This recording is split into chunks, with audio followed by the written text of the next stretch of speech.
Okay चलिए बच्चों, class 11 chemistry chemical bonding खत्म करने का दिन है। ओके और आज हम करने वाले हैं अबाउट द हाइड्रोजन बॉन्ड, और उसके बाद मैं आपको सिखाऊंगा दो और बॉन्ड जो आपके टेक्स्ट बुक में मिसिंग है, पूछे जा सकते हैं भाई एग्जाम में, राइट। ओके चलिए बहुत बढ़िया। तो पहले शुरुआत करते हैं विद द हाइड्रोजन बॉन्ड। तो अगर मैं आपको पूछूं कि भाई पूरे पीरियोडिक टेबल में सबसे ज्यादा इलेक्ट्रोनेगेटिव कौन है, तो आप कहोगे कि सर सबसे ज्यादा इलेक्ट्रोनेगेटिव फ्लोरीन है।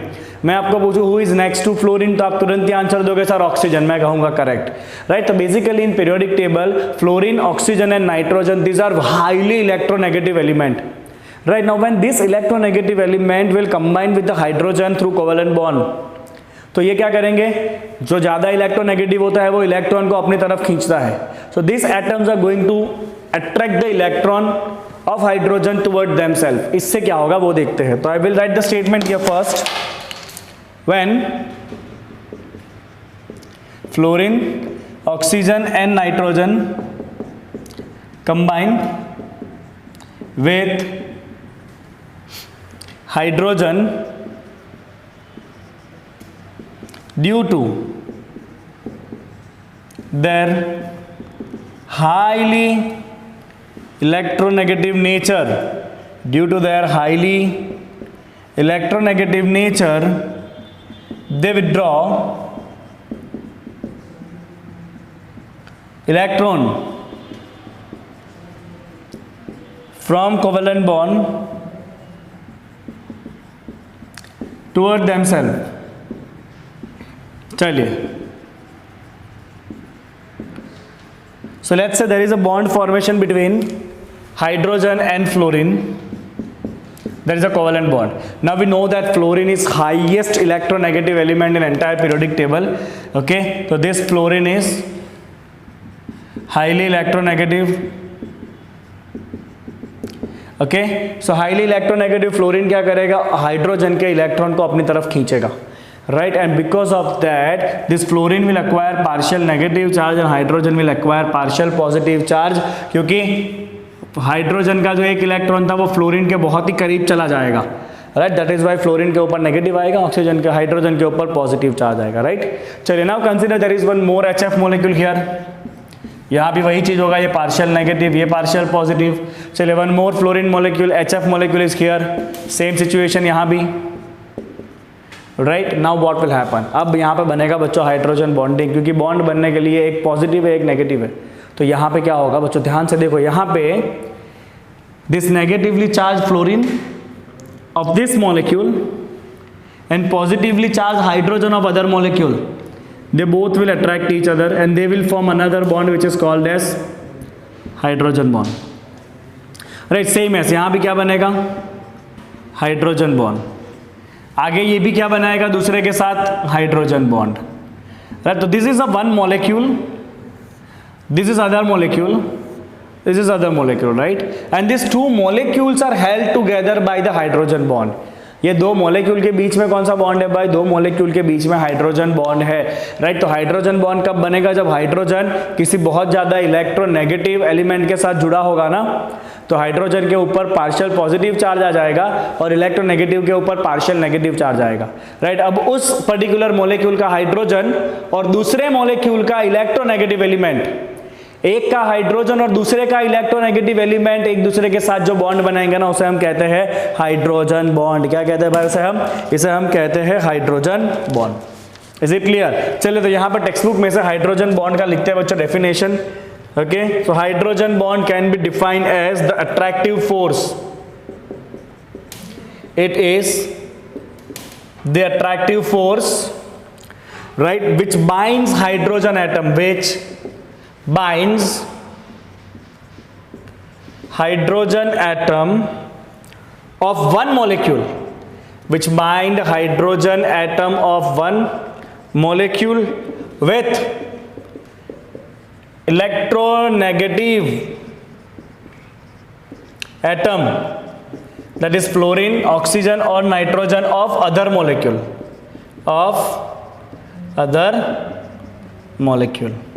राइट। तो हाइड्रोजन बॉन्ड और कुछ नहीं है बच्चों, दैट इज अट्रैक्शन फोर्स।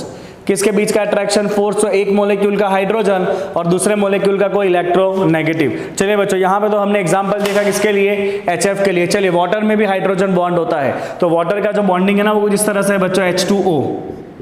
हमें पता है ऑक्सीजन इलेक्ट्रोनेगेटिव है, ऑक्सीजन बनेगा पार्शियल नेगेटिव और दोनों हाइड्रोजन के ऊपर कौन सा चार्ज आएगा, पार्शियल पॉजिटिव, राइट। ठीक है, चलिए एक और वाटर मोलेक्यूल यहाँ पर है, ठीक है, एक और वाटर मोलेक्यूल यहाँ पर है। देखिए मैं ऊपर नीचे लिख रहा हूँ उसको, एक और वाटर मोलेक्यूल यहाँ पर है, राइट। तो क्या होगा बच्चों, ध्यान से देखो, ये ऑक्सीजन पे नेगेटिवली चार्ज होगा, तो ये मोलेक्यूल का ऑक्सीजन और ये मोलेक्यूल का हाइड्रोजन एक दूसरे के साथ अट्रैक्शन करेंगे, दैट इज हाइड्रोजन बॉन्ड। यहाँ भी क्या होगा, हाइड्रोजन बॉन्ड, यहाँ भी क्या होगा, हाइड्रोजन बॉन्ड, यहाँ भी क्या होगा, हाइड्रोजन बॉन्ड, यहाँ भी क्या होगा, हाइड्रोजन बॉन्ड, ये भी आगे बनाएगा हाइड्रोजन बॉन्ड। तो अगर आप ध्यान से देखो ना बच्चों, तो हर एक वाटर मोलेक्यूल आजू बाजू 4 वाटर मोलेक्यूल से हाइड्रोजन बॉन्ड से जुड़ा होगा। Check it out, if you talk about this particular water molecule, right, तो this water molecule will combine with 4 molecule बार हाइड्रोजन बॉन्ड। 2 तो यहाँ पे दिख रहा है, एक इस मोलेक्यूल से जुड़ा हुआ है, एक इस मोलेक्यूल से जुड़ा हुआ है। अब ये हाइड्रोजन आगे किसी और ऑक्सीजन के साथ हाइड्रोजन बॉन्ड बनाएगा और ये हाइड्रोजन भी आगे किसी और ऑक्सीजन के साथ हाइड्रोजन बॉन्ड बनाएगा, राइट। तो वाटर के अंदर हर एक जो वाटर मोलेक्यूल है ना वो 4 और वाटर मोलेक्यूल से हाइड्रोजन बॉन्डिंग से जुड़ा हुआ होता है। और यही रीजन है कि जो वाटर है ना वो लिक्विड स्टेट में एग्जिस्ट करता है, बट इसके ऊपर का जो हाइड्रेट है ना H2S वो गैस होता है, क्योंकि H2S में हाइड्रोजन बॉन्डिंग नहीं है, वाटर में हाइड्रोजन बॉन्डिंग है, that is why the molecule remain close to each other and it is liquid. Got it, right. तो I will mention it here, each water molecule associate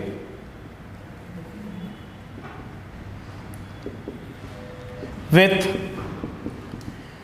4 other water molecules, 4 other water molecules by covalent bond, 4 other water molecule by the covalent bond, okay, and because of the hydrogen bond,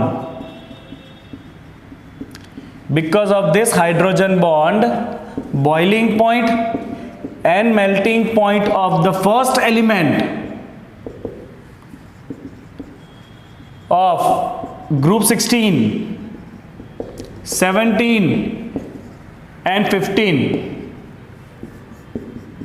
right।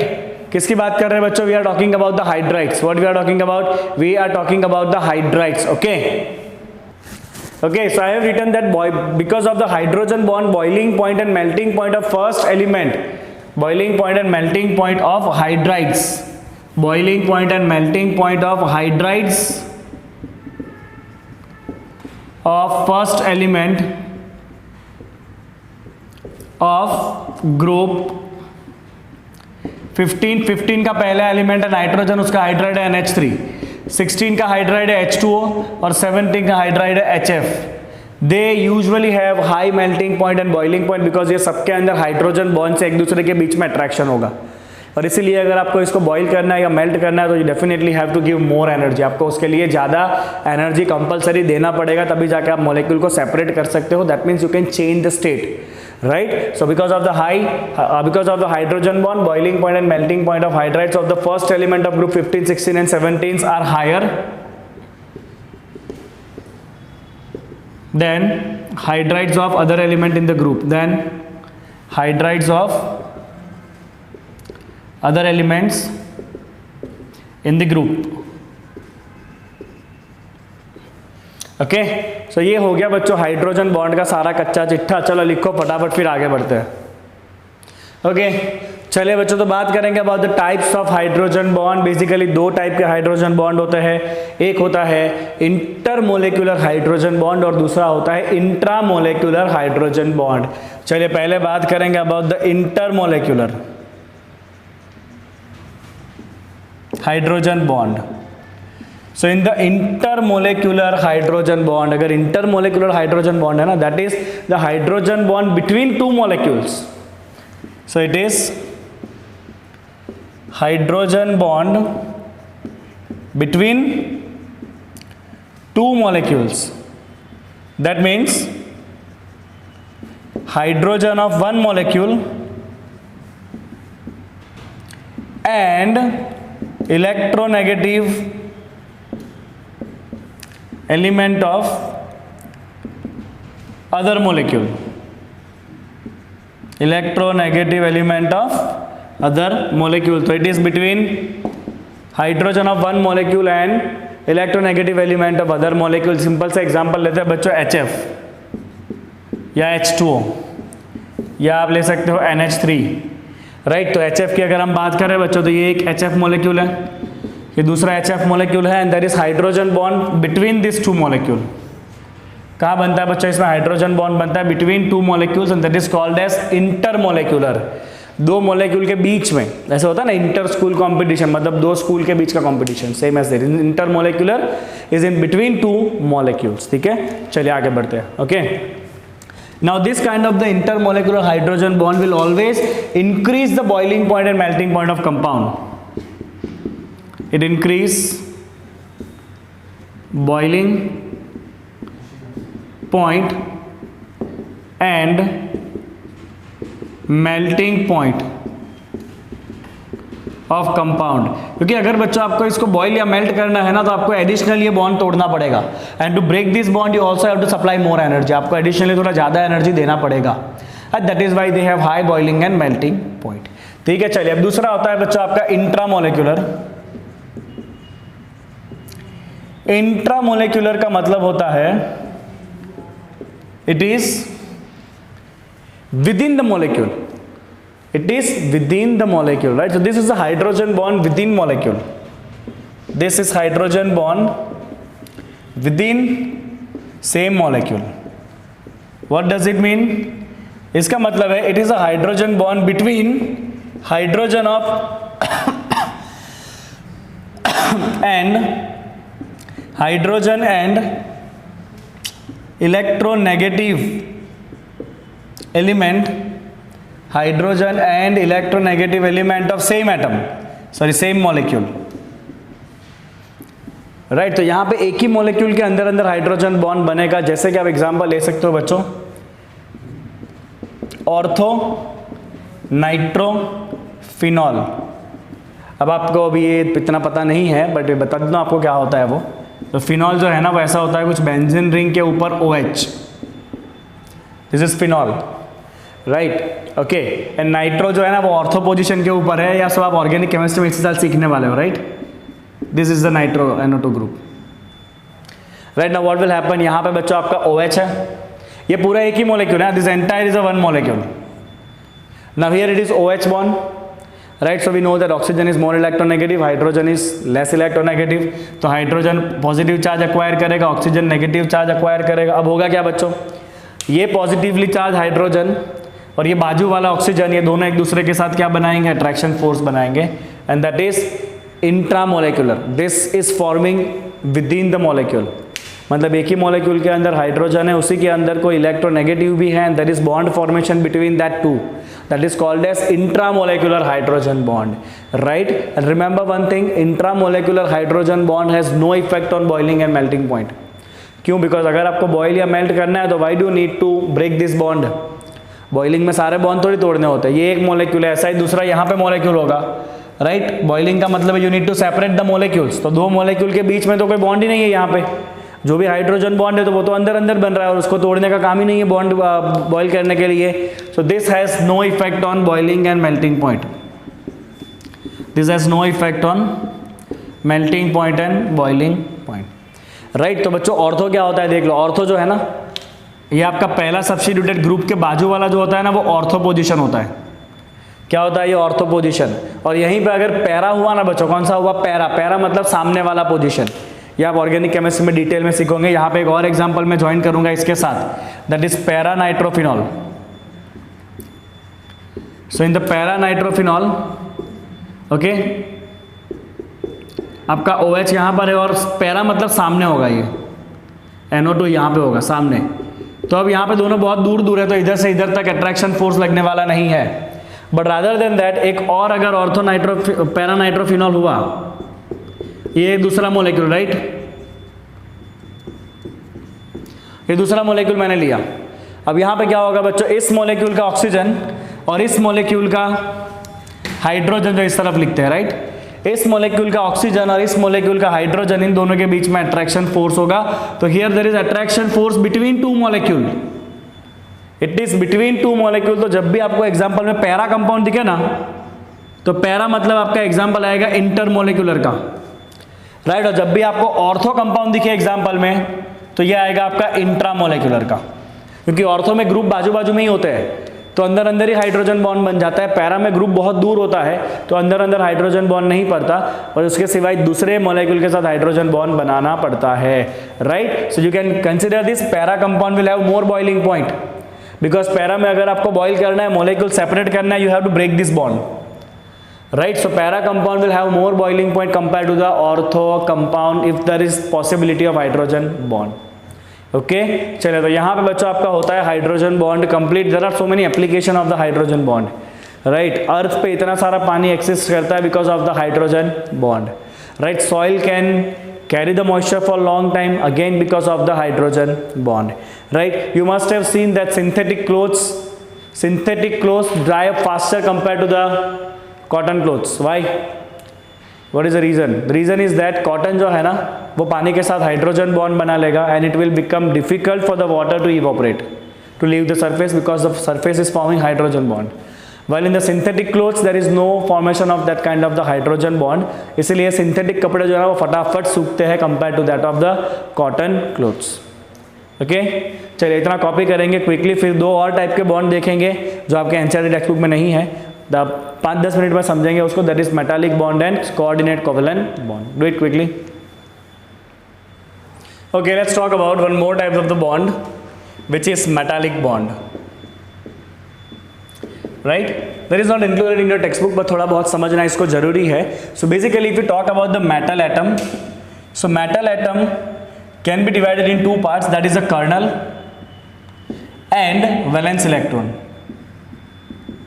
Okay, हमें पता है कि metal के अंदर valency में 1, 2 या 3 electron normally होते हैं, ठीक है।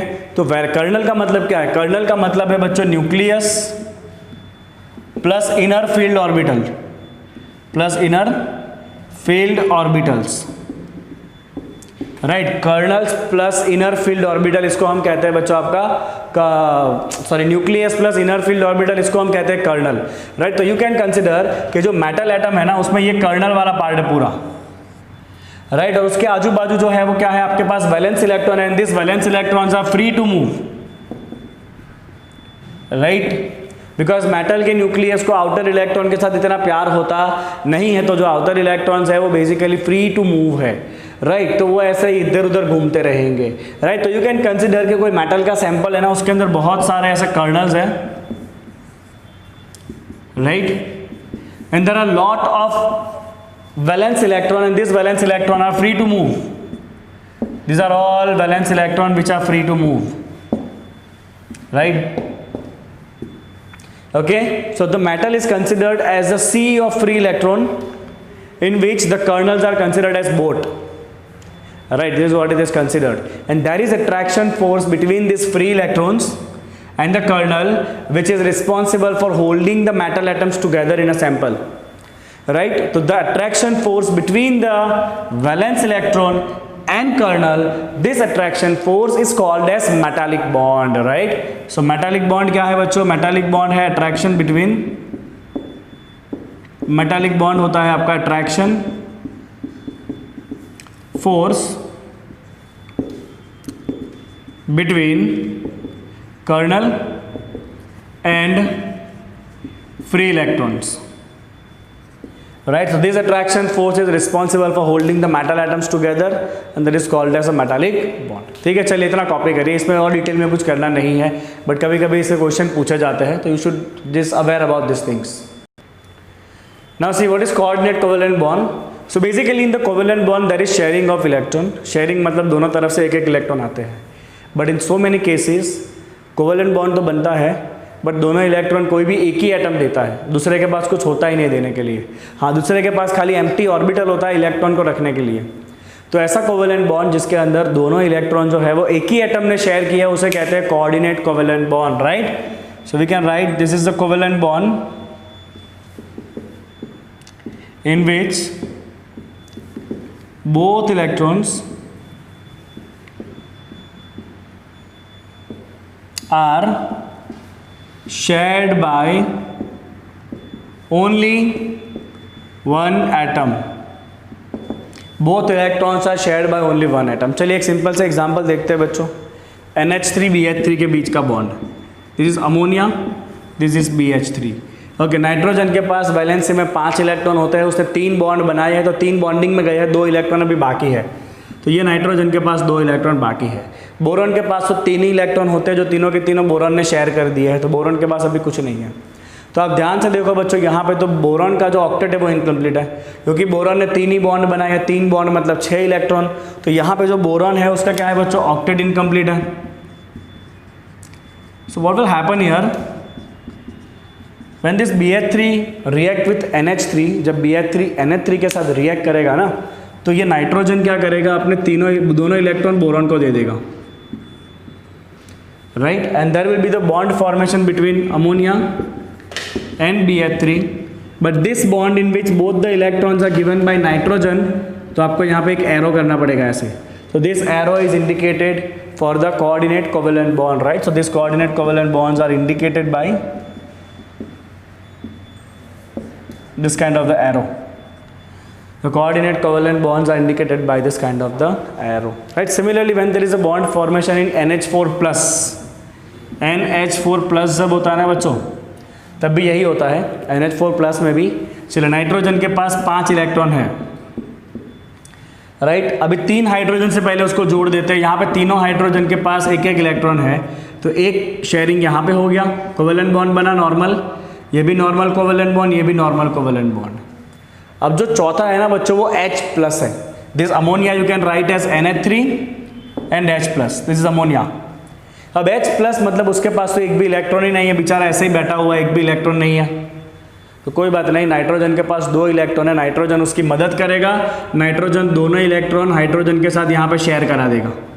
And this is how the NH4+ is forming, where there are 3 normal covalent bonds and there is a 1 coordinate covalent bond. एक कौन सा बॉन्ड होगा यहाँ पे, कोऑर्डिनेट कोवेलेंट बॉन्ड होता है.